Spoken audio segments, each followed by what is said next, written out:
poros baru atau tengah tentunya dalam hal pilkada. Syederalun 7 partai politik di Kabupaten Pidi membentuk koalisi bertajuk Mesanet. Kegiatan tersebut digelar di salah satu warung kopi di Sigli pada Kamis 27 Juni 2024. Ketujuh partai politik tersebut adalah Demokrat, Nasdem, Golkar, PKB, PKS, dan PDA. Koalisi tersebut dilaksanakan 7 partai politik untuk menyatukan persepsi jelang pelaksanaan pilkada pada November 2024. Selain itu, ketujuh partai politik tersebut akan menentukan balon bupati dan wakil bupati Pidi.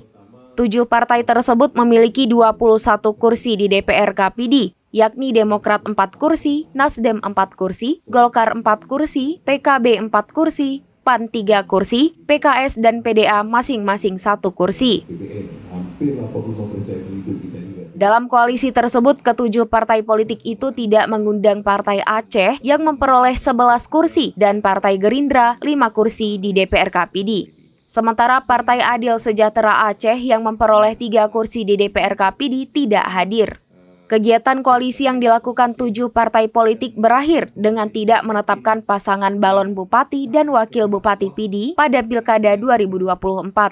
Penentuan balon bupati dan wakil bupati Pidi masih menunggu hasil survei. Mereka yang diusung itu yang memiliki niat baik untuk membangun Kabupaten Pidi. Bak calon bupati dan wakil bupati Pidi. Ketika nanti kriteria ini sudah menjalan 90%, disitulah nanti mungkin ada sikap kepastian. Tapi ini semua yang kami lakukan tentunya untuk Pidi yang lebih baik tentunya. Dan juga ingin menawarkan hal-hal yang baik bagi masyarakat kita.